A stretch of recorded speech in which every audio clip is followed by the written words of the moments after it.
عید کی نماز کے بعد اللہ کے نبی صلی اللہ علیہ وسلم نے جو ہمارے لیے ان دنوں میں ایک اہم چیز ہمارے لیے بنائی گئی ہے، اور وہ ہے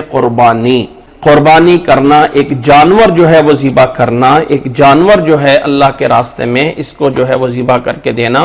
اور یہ اللہ تعالیٰ نے قرآن مجید میں فرمایا ہے وَلِكُلِّ أُمَّةٍ جَعَلْنَا مَنْسَكًا لِيَذْكُرُوا اسْمَ اللَّهِ عَلَى مَا رَزَقَهُم مِّن بَهِيمَةِ الْأَنْعَامِ۔ اللہ تعالیٰ نے فرمایا ہے کہ ہم نے ہر ایک امت کے لیے قربانی کے کچھ اصول، کچھ طریقے بنائے ہیں۔ لِكُلِّ أُمَّةٍ جَعَلْنَا مَنْسَكًا، ہر ایک امت کے لیے ہم نے قربانی کی ہے، لِيَذْكُرُوا اسْمَ اللَّهِ، تاکہ وہ اللہ کے نام کو یاد لے کریں، اللہ کا نام لیں اپنے ان جانوروں پر جو اللہ تعالیٰ نے انہیں عطا فرمائے ہیں، ان جانوروں پہ جو اللہ تعالیٰ نے انہیں انعام دیے ہیں، ان کو ذبح کر کے قربانی کریں۔ اور ان جانوروں میں اونٹ آتے ہیں، بکریاں آتی ہیں، اسی طرح گائے وغیرہ آتی ہیں، یہ ان میں سے قربانی کر کے اللہ تعالیٰ کے ہاں قرب حاصل کریں۔ یہ اللہ تعالیٰ نے قرآن مجید میں فرمایا ہے کہ ہر ایک امت کے لیے، ہر ایک کے لیے ہم نے قربانی کے کوئی نہ کوئی طریقہ بنایا تھا۔ اللہ کے نبی صلی اللہ علیہ وسلم کی یہ سنت حضرت ابراہیم علیہ السلام سے چلتی ہے کہ اللہ تعالیٰ نے ابراہیم علیہ السلام کو خواب میں دکھایا تھا کہ وہ اپنے بیٹے اسماعیل علیہ السلام کو ذبح کر رہے ہیں، اور نبی کا خواب ایک وحی ہوتا ہے۔ ابراہیم علیہ السلام اپنے بیٹے اسماعیل علیہ السلام کو چل پڑے اللہ کے راستے میں قربان کرنے کے لیے۔ جب اس قربانی کرنے کے لیے چل پڑے تو راستے میں 3 جگہوں پہ شیطان نے رکاوٹ ڈالی۔ 3 جگہوں پہ جو شیطان نے اس رکاوٹ کو ڈالا، تو آج حج کے موقع پہ جو 3 جگہوں پہ شیطان کو پتھر مارا جاتا ہے، ان 3 جگہوں پہ شیطان نے رکاوٹ ڈالی تھی۔ تو پھر اللہ تعالیٰ نے ابراہیم علیہ السلام جب پوری طرح اپنے بیٹے کو ذبح کرنے پہ تیار ہو گئے، اسے لٹا لیا، تو اللہ تعالیٰ نے ابراہیم علیہ السلام کی طرف سے یہ قربانی قبول کی اور انہیں جنت سے ایک جانور ان کے لیے بھیج دیا۔ ابراہیم علیہ السلام نے جب ذبح کیا تو کیا دیکھتے ہیں کہ انہوں نے ایک جانور جو ہے وہ ذبح کر دیا ہے۔ اللہ تعالیٰ کو یہ عمل اتنا پسند آیا کہ قیامت تک کے لوگوں کے لیے ایک جانور ذبح کرنا، قربانی کرنا، اس کو یا لازم قرار دے دیا گیا۔ فَلَمْ يُضَحِّ، جس کو اللہ تعالیٰ نے وسعت دی ہو اور پھر وہ قربانی نہ کرے، تو فرمایا فَلَا يَقْرَبَنَّ مُصَلَّانَا، وہ ہمارے نماز پڑھنے کی جگہ کے قریب بھی نہ آئے۔ تو اس حدیث میں گویا کہ اللہ کے نبی صلی اللہ علیہ وسلم نے ایک حکم دیا، ایک آرڈر کیا ہے۔ اسی طرح ایک دوسری روایت میں رسول اللہ صلی اللہ علیہ وسلم نے فرمایا ہے یا ایھا الناس، رسول اللہ صلی اللہ علیہ وسلم نے فرمایا یا ایھا الناس ان علی اہل کل بیت اضحیۃ، ان علی اہل کل بیت اضحیۃ، او لوگوں ہر گھر پہ قربانی کرنا لازم ہے، ہر گھر پہ ایک قربانی کرنا لازم ہے۔ رسول اللہ صلی اللہ علیہ وسلم کی ان دونوں حدیثوں کو سامنے رکھ کے ہمیں یہ پتہ چلتا ہے کہ قربانی کرنا یہ لازم اور ضروری ہے، اور اللہ کے نبی صلی اللہ علیہ وسلم کا یہ حکم ہے۔ اللہ کے نبی صلی اللہ علیہ وسلم کا حکم ہے جس کو اللہ تعالیٰ نے استطاعت دی ہوئی ہو۔ اب اس استطاعت کے لیے وہ والی شرطیں نہیں ہیں۔ کچھ لوگ کہتے ہیں کہ جی زکوٰۃ والا نصاب اگر ہو تو پھر قربانی کرنی چاہیے۔ زکوٰۃ کا جو نصاب ہے اس سے کوئی تعلق نہیں ہے قربانی کا۔ زکوٰۃ کا نصاب جو ہے وہ کسی کے پاس 7 تولے کے قریب سونا ہے، یا کسی کے پاس اتنے تولے جو ہے وہ چاندی ہے، تو اسے جو ہے وہ قربانی کرنی چاہیے۔ ایسا کچھ نہیں ہے۔ جس کے پاس استطاعت قربانی لینے کی ہے اسے کرنا ہے۔ یہ انسان خود فیصلہ کر سکتا ہے، اس حصے میں کوئی بتا نہیں سکتا ہے کہ ہم اس میں کریں یا نہ کریں یا کیسا ہوگا۔ اب کچھ لوگ کہتے ہیں کہ قربانی کا جو جانور ہے وہ جانور کرنے کی بجائے وہ اتنا پیسہ جو جانوروں پہ لگے گا، کیوں نہ ہو کہ ہم یہ پیسہ کسی کو غریب کو دے دیں، قربانی کرنے کی بجائے یہ پیسہ ہم کسی غریب کو دے دیں تو کیا فرق پڑتا ہے؟ نہیں، یاد رکھ لیں کہ قربانی ایک ایسا عمل ہے جو مستقل ایک حیثیت رکھتا ہے، اس لیے یہ کہنا کہ اس کو چھوڑ کے ہم اس کا پیسہ کسی غریبوں کو دے دیں تو یہ جائز نہیں ہے۔ یاد رکھ لیں کہ غریبوں کا کئی لحاظ سے مدد کرنا ہوتی ہے، کئی طریقوں سے مدد کرنا ہوتی ہے۔ یہ ایک اسلام کا ایک ایسا طریقہ ہے کہ جس میں ایک بہت بڑی معیشت چلتی ہے۔ ایک گزشتہ عید پہ ایک آرٹیکل جو ہے وہ پرنٹ ہوا تھا، تو میں اس پہ آپ لوگوں کو ایک پڑھ کے سنا دیتا ہوں، اس سے کچھ اندازہ ہو جاتا ہے۔ بتایا یہ گیا تھا کہ عید الاضحیٰ پر ایک اندازے کے مطابق 4 کھرب روپے سے زیادہ کا مویشی کا کاروبار ہوتا ہے۔ تقریباً 23 ارب روپے قصائی مزدوری کے طور پر کماتے ہیں، 3 ارب سے زیادہ چارے کے کاروبار والے کماتے ہیں۔ پاکستان کاروبار کی دنیا میں سب سے بڑا کاروبار عید پر ہوتا ہے۔ نتیجتاً غریبوں کو مزدوری ملتی ہے، کسانوں کا چارہ فروخت ہوتا ہے، دیہاتیوں کو مویشیوں کی اچھی قیمت ملتی ہے، اربوں روپے گاڑیوں میں جانور لائے جانے والے کماتے ہیں، بعد ازاں غریبوں کو کھانے کے لیے مہنگا گوشت مفت میں ملتا ہے، کھالیں کئی 100 ارب روپے میں فروخت ہوتی ہیں، چمڑے کی فیکٹریوں میں کام کرنے والوں کو مزید کام ملتا ہے۔ یہ سب پیسہ جس نے کمایا ہے وہ اپنی ضروریات پر جب خرچ کرتے ہیں تو نہ جانے کتنے کھرب کا کاروبار دوبارہ سے ہوتا ہے۔ یہ قربانی غریب کو صرف گوشت نہیں کھلاتی بلکہ آئندہ سارا سال غریبوں کے روزگار اور مزدوری کا بندوبست بھی کرتی ہے۔ دنیا کا کوئی ایسا ملک کروڑوں اربوں روپے امیروں پر ٹیکس لگا کر پیسہ غریبوں میں بانٹنا شروع کر دے تب بھی غریبوں اور ملک کو اتنا فائدہ نہیں ہوتا جتنا اللہ تعالیٰ کے اس حکم کو ماننے والے ایک مسلمان ملک کو فائدہ ہوتا ہے۔ جو لوگ اکنامکس یا جو لوگ اس کو اقتصادیات کو جانتے ہیں وہ اس بات کو سمجھتے ہیں کہ جب سرکولیشن ہوتی ہے کسی بھی چیز میں تو لوگوں کو اس سے کتنا فائدہ اور کتنا اچھائی ہوتی ہے۔ تو یاد رکھ لیں کہ کوئی انسان کہتے ہیں کہ بھائی بجائے اس کے کہ ہم قربانی کریں وہی پیسہ ہم غریبوں کو دے دیں، لوگ ضرورت مند ہیں، فلاں ہیں، وہ ہمارے سامنے ایک فرد یا 10 افراد تو ہو سکتے ہیں، لیکن جو ایک اجتماعی چیز ہوتی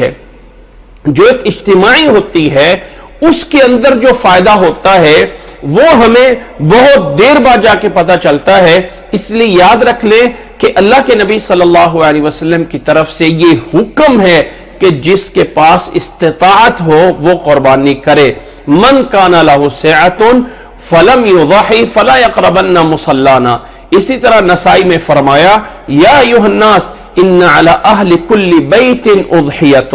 ہر گھر پہ قربانی کرنا فرمایا لازم ہے جس انسان کے اوپر استطاعت موجود ہو۔ اب اس میں اگلا مسئلہ سمجھنا ہے۔ حضرت ابو ایوب انصاری رضی اللہ تعالیٰ عنہ فرماتے ہیں کان رسول اللہ صلی اللہ علیہ وسلم یضحی بالشاۃ عنہ وعن اہل بیتہ فیأکلون ویطعمون حتی تباہ الناس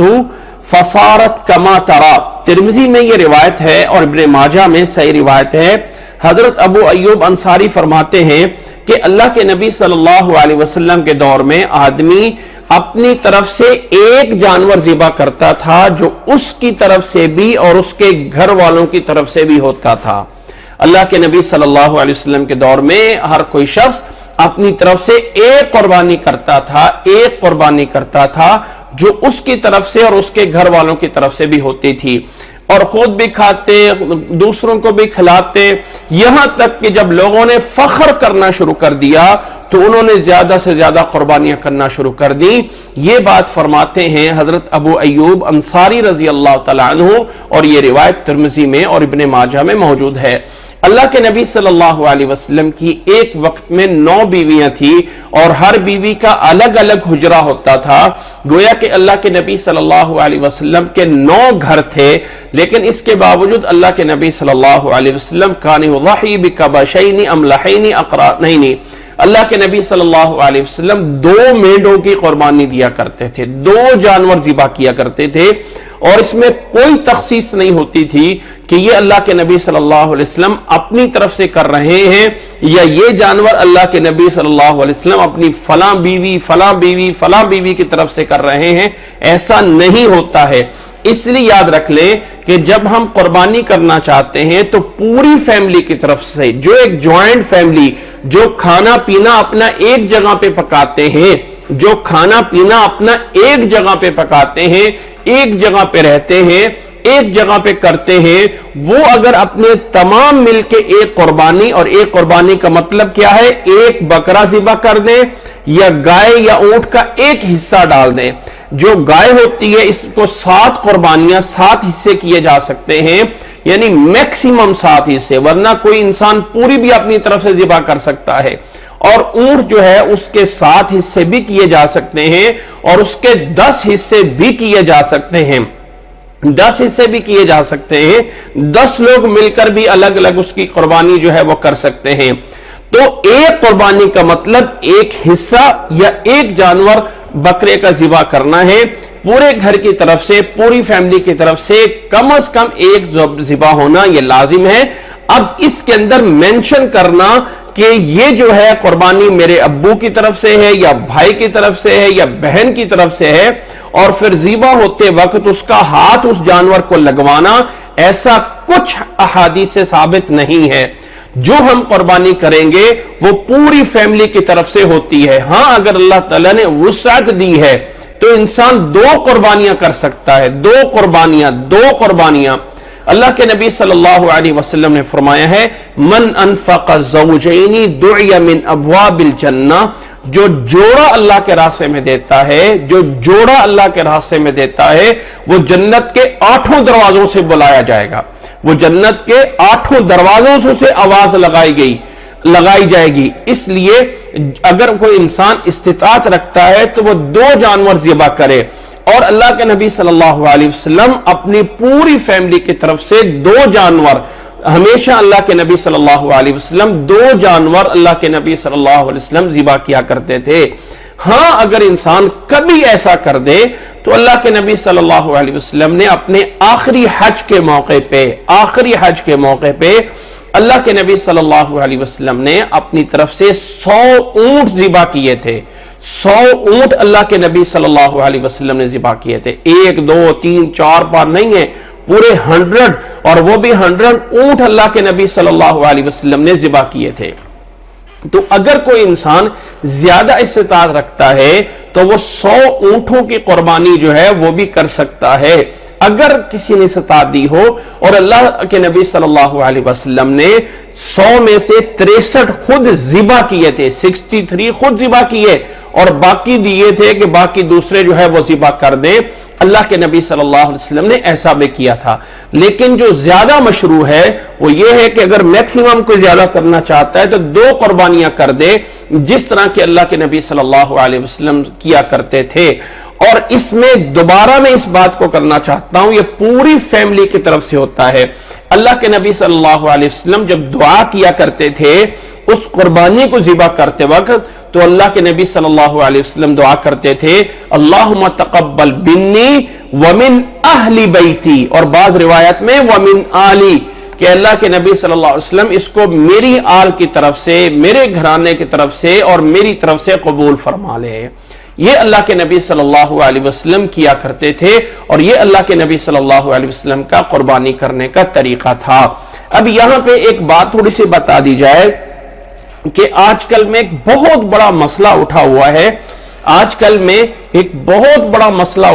ہے، اور وہ یہ ہے کہ قربانی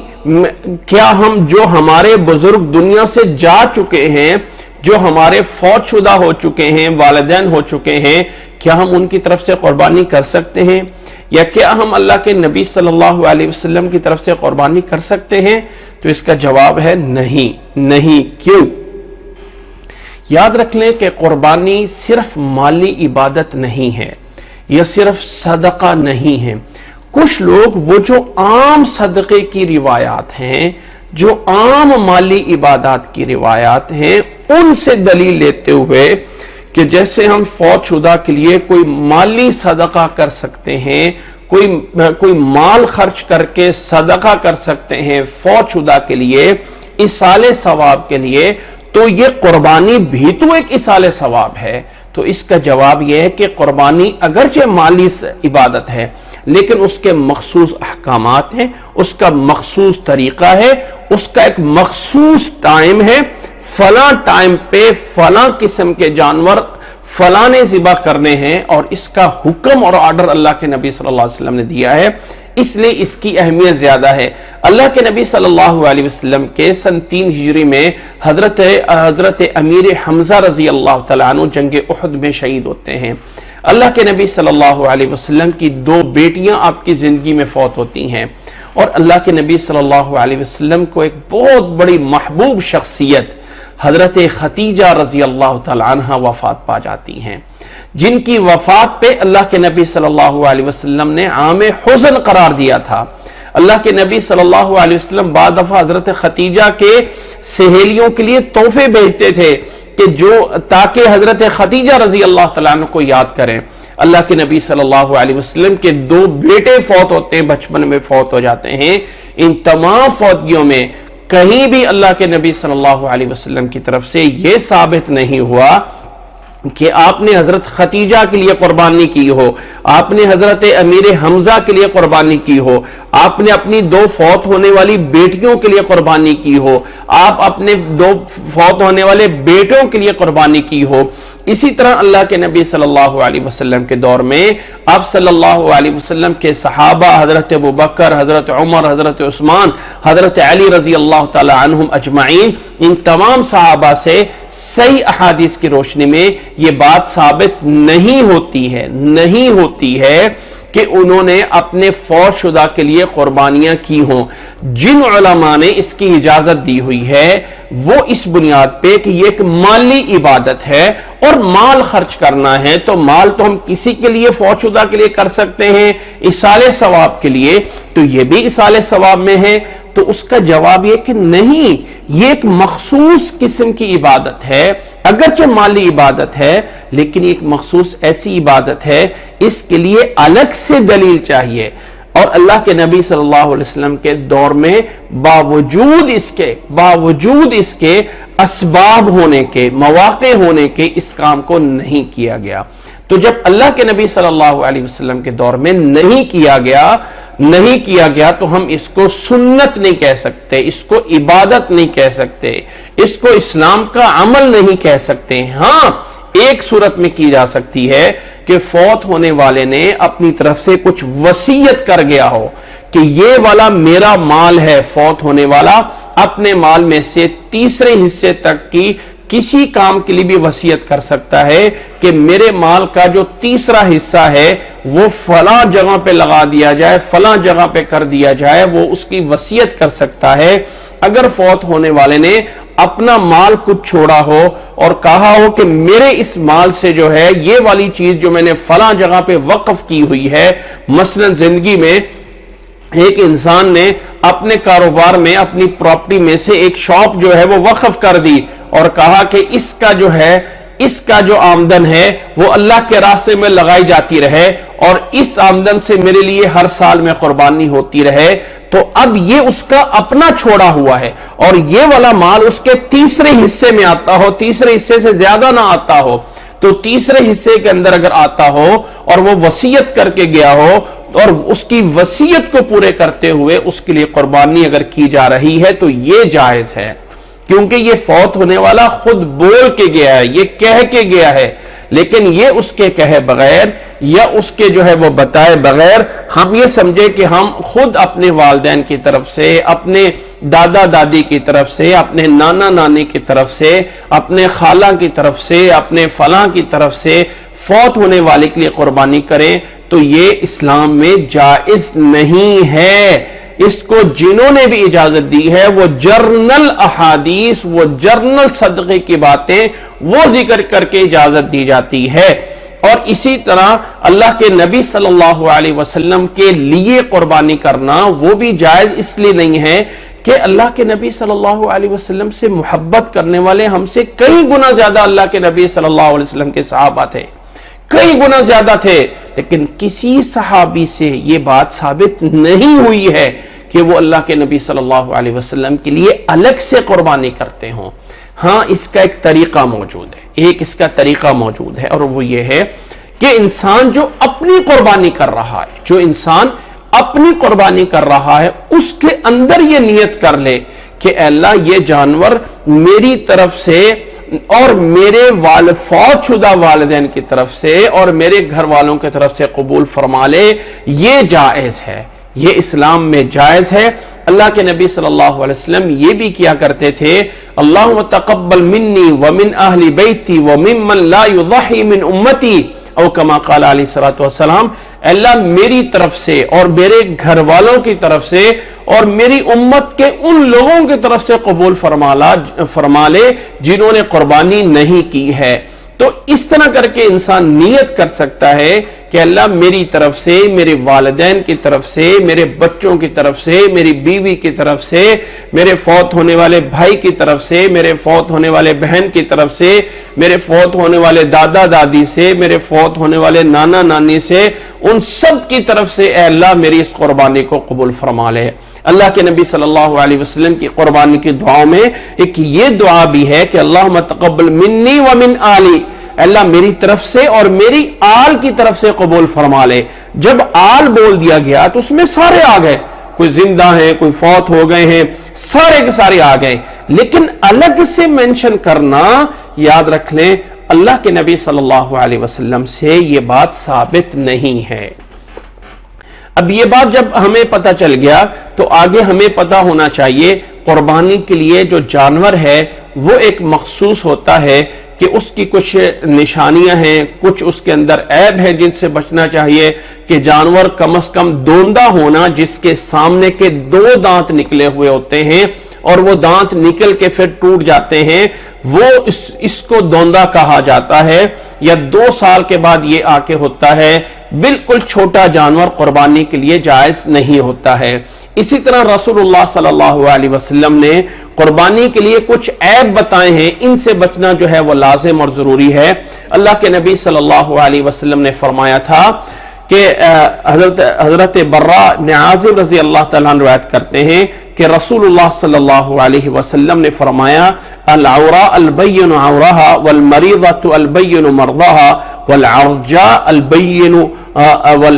ضلعها العجفاء التي لا تنقی، ایسے جانوروں کی قربانی نہ کی جائے جن کا ایک آنکھ کانی ہو، اسے نظر نہ آتا ہو اور دوسری آنکھ سے آتا ہو، کوئی بیمار جانور ہو جس کی بیماری واضح ہو، کوئی لنگڑا جانور ہو جس کا لنگڑا پن ہونا واضح ہو، کوئی اتنا کمزور جانور ہو کہ جس کی ہڈیوں میں بھی کوئی میخ نہ ہو، انتہائی کمزور ہو، ایسے جانور کی قربانی نہ کی جائے۔ حضرت علی رضی اللہ تعالیٰ عنہ فرماتے ہیں کہ رسول اللہ صلی اللہ علیہ وسلم نے فرمایا تھا کہ امرنا ان نستشرف العین والاذن، کہ جب ہم جانور لیتے ہیں تو ہم اس کی آنکھ کو اور کان کو اچھی طرح دیکھا کریں کہ ہم اس کان کو جو ہے کوئی سوراخ تو نہیں ہوا، کان کے اندر جو ہے کوئی چیر تو نہیں آیا۔ افسوس ہے مجھے ان لوگوں پہ کہ جو رات کو جا کے جانور خریدتے ہیں، رات کو جا کے جانور خریدتے ہیں، صبح ہوتی ہے تو دیکھتے ہیں اس کے کان میں کوئی سوراخ ہوا ہے، اس کے آنکھ میں کوئی مسئلہ ہوا ہے، اور پھر لے کے چل پڑتے ہیں مولوی صاحب کے پاس کہ مولوی صاحب اب تو ظلم ہو گیا، اب تو اس کو کسی طرح جائز کر دو۔ بھائی وہ کیسے کرے، اس کو کیسے کرے؟ یعنی کہنے کا مطلب یہ کہ پہلے لیتے وقت اس کا خیال رکھنا چاہیے، یہ نہیں ہے کہ اب یہ ہے کہ اب غلط لے لیا اب کہا جائے کہ مولوی صاحب اس کو کسی طرح جائز کر دے، ایسا نہیں ہوتا ہے۔ اور اللہ کے نبی صلی اللہ علیہ وسلم کی طرف سے اس کے لیے پھر دن مقرر کیے گئے ہیں۔ حضرت جبیر بن مطعم رضی اللہ تعالیٰ عنہ بیان فرماتے ہیں کہ رسول اللہ صلی اللہ علیہ وسلم نے فرمایا کل ایام التشریق ذبح، ایام تشریق ہے، ایام تشریق جو 10 ذو الحجہ کا ہے، اس کے بعد کے 3 دن ہیں، اس کے بعد کے 3 دن یعنی پہلا دن چھوڑ کے باقی کے 3 دن گویا کہ ٹوٹل 4 دن بنتے ہیں. ٹوٹل کتنے بنتے ہیں؟ 4 دن بنتے ہیں، 3 دن نہیں بنتے ہیں. عموماً مشہور 3 دن ہیں، لیکن صحیح اور راجح یہ ہے کہ ٹوٹل 4 دن ہیں. 4 دن ہیں کہ جن کے اندر قربانی کی جا سکتی ہے. پہلے دن بھی، دوسرے دن بھی، تیسرے دن بھی اور چوتھے دن بھی قربانی کی جا سکتی ہے. یہ دن جو ہے وہ تشریق کے دن ہے. ان دنوں میں روزہ نہیں رکھا جا سکتا ہے. ان دنوں میں روزہ رکھنے سے اللہ کے نبی صلی اللہ علیہ وسلم نے منع فرمایا ہوا ہے. اب اس ٹائمنگ سے یاد رکھ لیں کہ اس قربانی میں نیابت جائز ہے. نائب ہونا یعنی میں آپ کی جگہ پہ آپ کی قربانی ذبح کر دوں، آپ مجھے کہہ دیں میں آپ کی قربانی کر دوں، آپ اپنے کسی بھائی کو کہہ دیں، کسی کو کہہ دیں، یہ جائز ہے. ایسی کنٹری جو فارن کنٹریاں ہوتی ہیں جہاں لوگ خود جا کے جانور لے کے اس کو ذبح نہیں کر سکتے ہیں، ایسے لوگوں کے لیے کہ وہ اپنے کسی بھی رشتہ دار کو جا کے کہہ دیں یا کسی کو کہہ دیں کہ وہ ان کی طرف سے قربانی کر دے، یہ جائز ہے. اللہ کے نبی صلی اللہ علیہ وسلم نے آخری اپنے حج میں، جیسے میں نے بتایا ہے کہ اللہ کے نبی صلی اللہ علیہ وسلم نے 100 قربانیاں کی تھی، جس میں سے 63 اللہ کے نبی صلی اللہ علیہ وسلم نے ذبح کی تھی، اور خود باقیوں کو کہا تھا کہ اس کو دوسروں کو کہا تھا کہ وہ ذبح کر دے. تو اس میں نیابت جائز ہوتی ہے، کسی دوسرے کو کہہ دینا کہ وہ قربانی کر دے. اور جو دوسرا کرے گا، نوٹ کریں اس بات کو، جو دوسرا کرے گا وہ اپنے ٹائم پہ کرے گا. مثال کے طور پہ کسی کنٹری میں عید ایک دن پہلے ہو گئی ہے، کسی دوسری کنٹری میں عید ایک دن بعد میں ہوئی ہے، تو اب جانور جہاں پہ ذبح ہو رہا ہے وہاں کے لحاظ سے قربانی کا ٹائم ہونا چاہیے. یہ نہیں ہے کہ آپ کہیں جی ہماری عید تو ہو گئی ہے، آپ کی عید ہوئی ہے یا نہیں ہوئی ہے، جانور پہلے سے ذبح کر دیا جائے، ایسا جائز نہیں ہوتا ہے.